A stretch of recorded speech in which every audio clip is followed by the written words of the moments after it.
Dakota's pushing it to 5. They win set number 4, 25-23.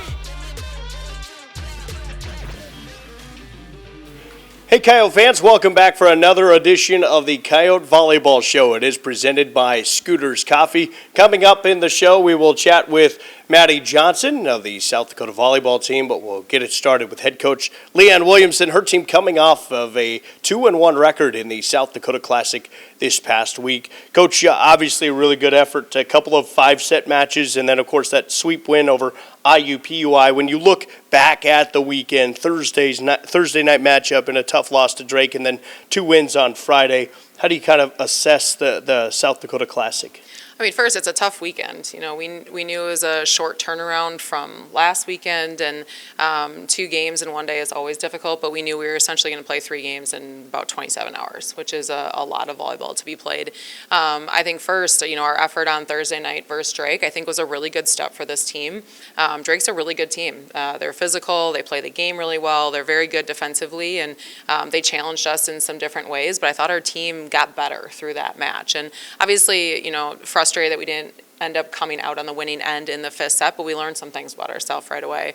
I thought our team did a good job of turning around and being able to sweep IUPUI. It was kind of a tough match to play. I believe the stat was like they had 44 errors of some sort, so 44 out of our 75 points. Now some of that was whether it was an ace or you know, us getting blocks or whatnot, but it's really hard to get into any sort of a rhythm when there aren't as many maybe rallies going back and forth. And then being able to get out of here for a little bit, come back, refocus, regroup, and play a really good South Florida team. And there definitely still saw some ups and downs, but I felt like, again, took some really good steps as a team.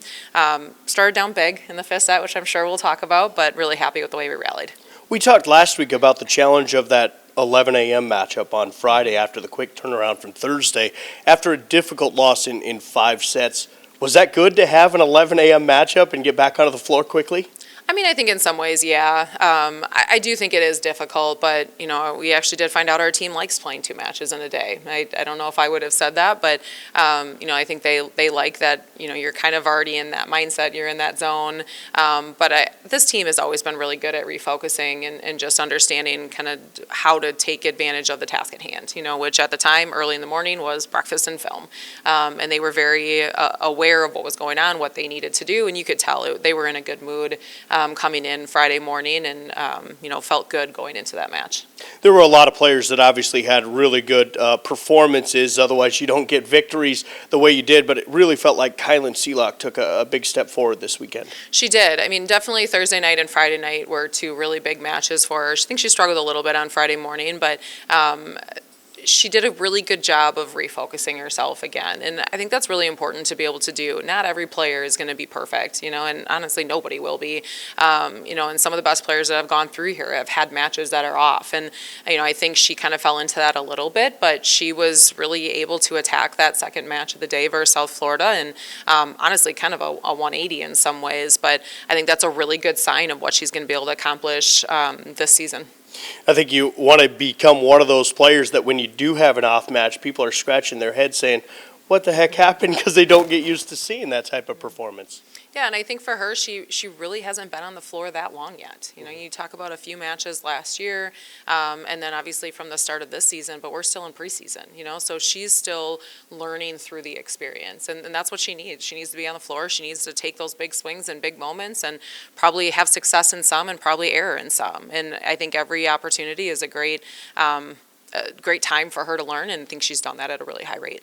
Mattie Johnson, who we'll talk to in this show, made her first career start on Friday, and then against South Florida, career high with 18 digs. She had 3 aces. Really good Friday for her. Yeah, you know, we've had a lot of depth in that position, especially in that right back position, but we just felt like that was an area that we could continue to get better at. And we challenged the entire team to really compete at a really high level last week in practice and not get too worked up over the skills, you know, of just play the game at a high level and put yourself in a position to make plays because you are fearless, because you are going after it. And I thought Mattie did that at a really high rate during the week of practice, so we felt it was kind of a no-brainer, you know, to start her. And I thought she did a great job in those first couple matches in terms of handling what she was supposed to. But South Florida tying the team high. I think like you said 18 digs was huge for us. And she dug down the line, she dug cross court, she dug off speed. And it's really, that was a big part of what we needed to do to have that success. And beyond all that, she passed the ball. And she passed the ball pretty well overall. Again, considering that's the first time she's really taken that big of a load. So really happy for her, of just what she was able to accomplish. And I think in some ways the sky's the limit for her because now she's seen herself have that success that adds to the confidence. And I'm excited to see where she continues to go. High-level volleyball on Friday night against South Florida, and it all got started after the banner unveilings, and Elizabeth Junkie was recognized. You get through all that pregame stuff, but it's all very important to the fans. It's very important to the players. Some of your players back to help with the banner unveiling. How special was that moment? It's one of those things where, yes, that match is obviously coming up minutes later, but it's always nice to be able to look back at what has been accomplished and have some of those players back. Amy is still in town, so we get to see her occasionally, but to have Lolo back and to be able to see Junkie up there helping unveil those banners is huge. And, I think for Elizabeth to have that moment, too, where she was recognized for her 2000th kill was pretty special. I think for her, her family, the program, us as coaches, and I know our fans enjoyed watching it as well. Then you get into the match, and this thing goes back and forth, and obviously gets to a fifth set, and what a challenging fifth set. Your team finds itself down early 4-0, then it's 8-1, and you're thinking, how do we rally back from this? At 8-1 deficit in a fifth set, what's your message to the team? Yeah, I think I called my final timeout at 7-1, and a lot of it was honestly don't regret not leaving everything on the floor, walking off of this later. And maybe it was just what they needed to hear in that moment, but they just started to play a little bit more fearless, and we got ourselves in that position by not playing fearless. We were timid. We weren't going to make plays. We were kind of hoping things were going to happen, and you could just see the turnaround as they pushed it to 8-1, then we switched sides. And then after that, I think we started to gain that momentum point by point. And you could just see that belief come back in our team. And you get it between 3 and 4, and that seems like a very doable number. So, I was proud of how they responded. There's always the lesson that we don't want to be in that position. That's just the coach in me that has to say that. But at the same time, they never gave up. They never stopped fighting. In some ways, they played some of their best volleyball in that second half of the fifth set, which is a really tough time to be able to do that. So I'm in some ways I'm hoping that's kind of the kick in the butt they needed in some ways of that's what you're able to accomplish and don't put yourself in that position. But I think it was good for them to get that victory and just see how much they can accomplish when they work together. And of course they needed to play their best volleyball at that point because at 14-10, one error, the match is over. One big moment for the other team, the match is over. Your team somehow stays focused, reels off 6 consecutive points to win an absolute thriller. How do you just describe the focus and determination that team had to find a way in those 6 straight points? Yeah, it started with Elena's ace, that she had and made them to do something different on the serve-receive end. And I just remember in my head, I felt like if we could get to 12, I felt like we were going to be really good. But everyone had to make plays. Defensively, we were flying around the court. Offensively, players were taking big swings when they could take big swings, but they were also managing the game when they needed to, and that was important to give ourselves those opportunities to score on the back end. But that was a full team effort. And, I think watching the match back, I find myself sometimes drawn to the bench and just how excited they were and how much energy they provided. And then our student section and our fans, it was incredible. I remember thinking this is probably one of the loudest I've ever heard this place, and that's a tough environment to play in. So again, I think we just got a little bit more confident with each one. But once we hit 14 and it was tied 14-14, I felt like the match was over. More than 1,700 in attendance for that match, and obviously as the points continue to grow in your favor, the more energy there is in the building. You talked about the excitement of that, but I know you're one that's always willing to credit the fans for the assist, especially in a big moment like this. Yeah, I mean, they put a lot of pressure, I think, on the other team with the amount of noise that they were making. But, our student section was incredible both nights, both against Drake and South Florida. And, I'm hoping that with how much energy there was and excitement that there was, that we can keep getting them to come back because they made such a big difference for us. And, obviously you see our students back there and they're making a lot of noise directly behind South Florida at that point in time. But everybody in that gym was loud and engaged and a big part of that win. Well, a huge win, certainly for South Dakota. Back-to-back wins now for the Coyotes, 3-5 on the season. Still to come, we will visit with head coach Leanne Williamson about the upcoming tournament as the Coyotes head to Green Bay. But coming up next, Mattie Johnson will join us here on the Coyote Volleyball Show, presented by Scooters Coffee. The Coyote Volleyball Show is brought to you by Scooters Coffee. Scooters Coffee. Amazing drinks, amazing people, amazingly fast.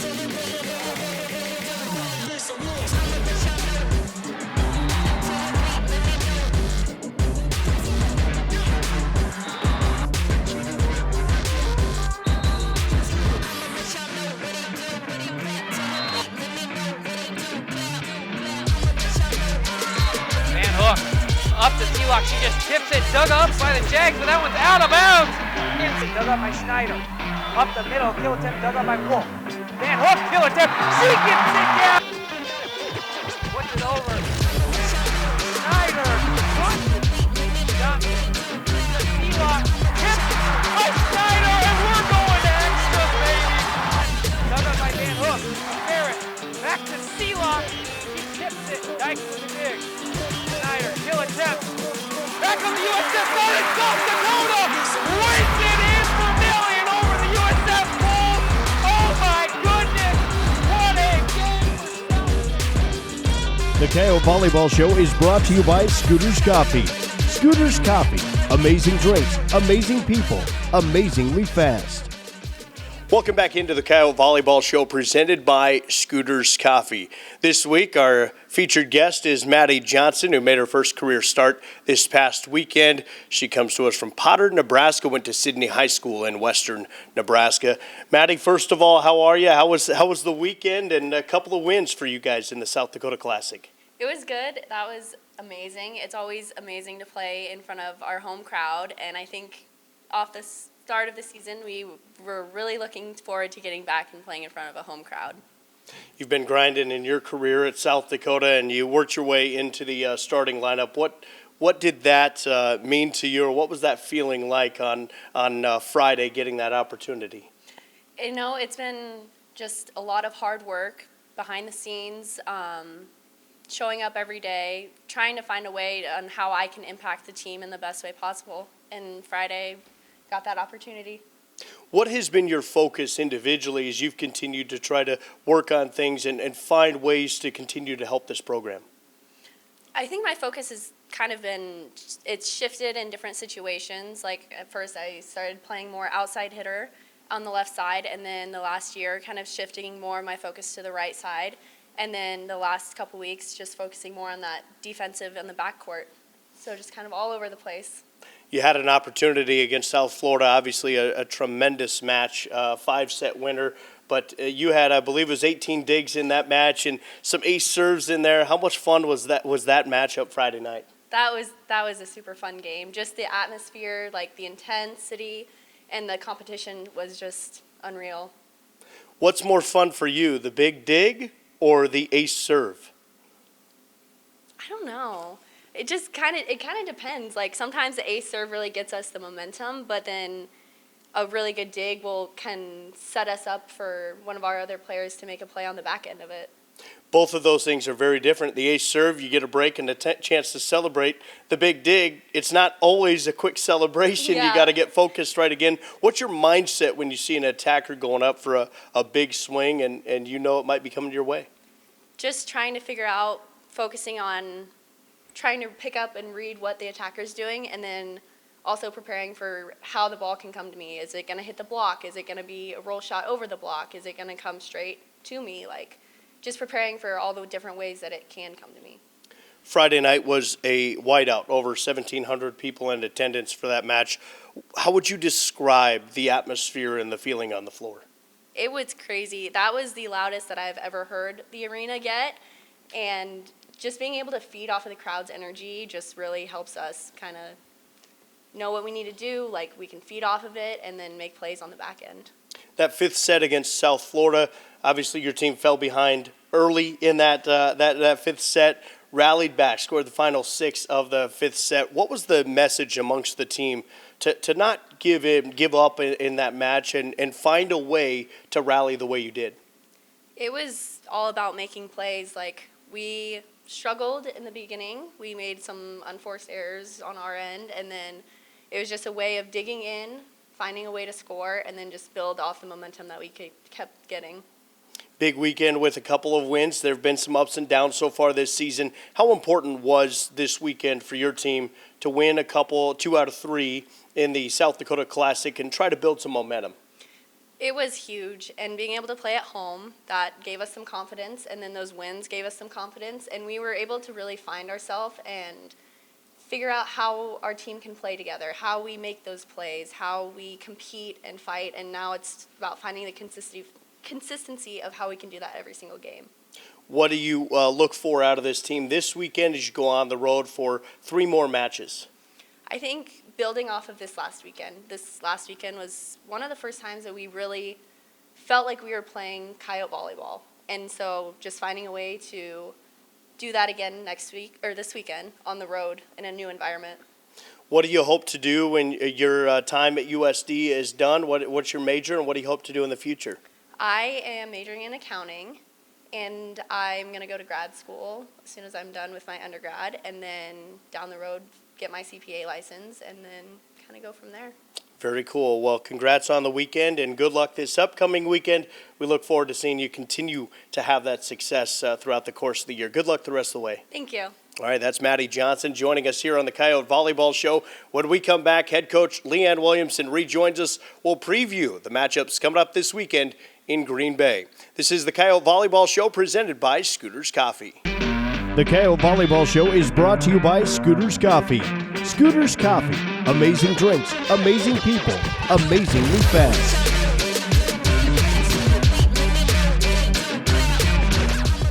Back on the Coyote Volleyball Show presented by Scooters Coffee. South Dakota coming off of back-to-back wins with a couple of wins on Friday night. And now the Coyotes hit the road to play in Green Bay. 3 matches coming up this week for the Coyote Volleyball team. Coach, first of all, obviously we talked about Friday and back-to-back wins. A chance to start to build some momentum for this group. How important was that and trying to feed that into this week?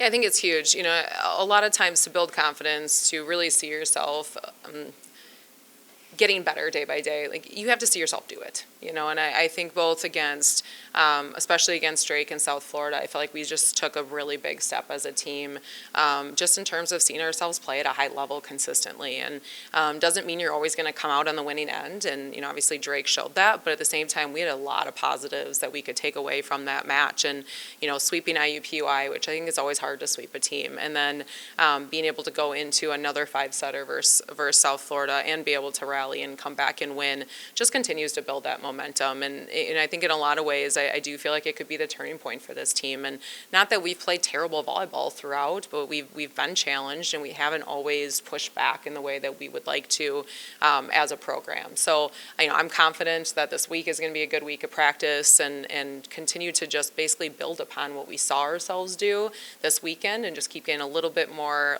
crisp, a little bit more disciplined, a little bit more intentional with what we're doing, so that going into this weekend, we have 3 opportunities to hopefully continue to get better and hopefully come away some wins. 3 matches in 3 days in Green Bay. You'll play the host on Thursday. Green Bay has lost a few here. They're going to be working hard to get back into the win column. Illinois State has had some struggles to start their season. You'll play them on Friday. And then Saturday you get Central Michigan. And I don't know if you've looked ahead at them, but they've got a flair for the dramatic fashion as well. They've played, I believe, 5 matches, and 4 of their last 5 have gone to 5 sets. So they love to work to the very end. So you look at just those 3 matchups coming up this week, and how do you kind of just assess the tournament they head to in Green Bay? Well, first, we were very excited about this tournament when we scheduled it. Just the high-level competition that we're going to see, some different mid-major programs as well, teams that we're not playing, year in and year out, but that have had a lot of success in past years. So we're excited for those 3 different challenges. I think it'll be nice, honestly, at this point in time in the season to only play the 1 match a day, so that physically, we're a little bit more rested, we're a little bit more prepared to go into each match. But it's 3 more opportunities to also work on us, and even though, yes, we're playing against somebody else, when it really comes down to it, a lot of our success right now is going to come down to, are we taking care of our side of the court? You look at your team right now, and you've even, as of Friday, kind of moved around the lineup a little bit. Do you get to the point, are we getting close to where you kind of have that set lineup, or does the lineup continue to change throughout the season and throughout the schedule based on the opponent and maybe their tendencies? Yeah, I think for us as coaches, we do feel like we have a lot of depth on this team. We have a lot of options that we can utilize, and people that can have success against different teams. Maybe different matchups that we can take advantage of, whether it's a blocking situation, an offensive situation. So with that, we intend to continue to put the best people on the floor. And if that's 8 people, then let's go with those 8 people. But if we need to make a switch, we're going to, in order to utilize our depth, but in also to give ourselves the best chance at success. So, I think it's a hard thing. It's a hard thing for a team to be in that position, but it's also really nice that you don't have to rely on X amount of players. We have multiple people that can step in and do some really good things. So I do feel like we're kind of starting to narrow things down a little bit, but we've had probably 1 or 2 changes almost every week, and I think that just goes to show the depth within our own gym and how competitive we've been with each other, that we feel like we can also see against other people. We mentioned a chance to build momentum coming off of 2 wins at home, and now you go on the road looking for obviously 3 wins coming up this week. Green Bay, Illinois State, and Central Michigan, the opponents. What do you need to see out of this team to try to continue to build that momentum forward and take the necessary steps so that this team is ready when conference play begins? Yeah, you kind of nailed it on the head. This is our last weekend to fully prepare before conference starts. So, not that we're not trying to win, but we get to work through some things for 1 more weekend before we're really trying to go 1-0 during that conference season. So, I think for me, there's 2 main things. One, our defensive intensity, and I saw it at times this weekend. We obviously saw it at some pretty critical times in both Drake and South Florida, but we've got to find that level, that standard, and make sure that we're working towards that in every single play, honestly. I think the other part of it is, as the season keeps progressing, we got to find ways to score a few more points, get a few more kills here and there, and some of that comes from figuring out what the lineup fully is at our best, and some of it is the setting decisions, and some of it is attackers. How do we get just a little bit smarter? How do we score points by not swinging every single time? How do we hit where people are not? It seems like it's so hard sometimes, but let's hit where the defenders are not standing.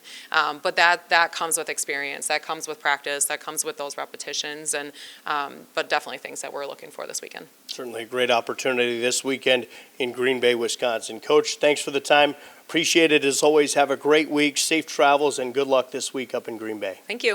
All right, that's Leanne Williamson joining us here on the Coyote Volleyball Show. Also, big thanks to Mattie Johnson for joining the show this week. That wraps it up for us this week. I'm John Thayer. Have a great week. We'll do it again next week. This is the Coyote Volleyball Show, presented by Scooters Coffee. The Coyote Volleyball Show is brought to you by Scooters Coffee. Scooters Coffee. Amazing drinks, amazing people, amazingly fast.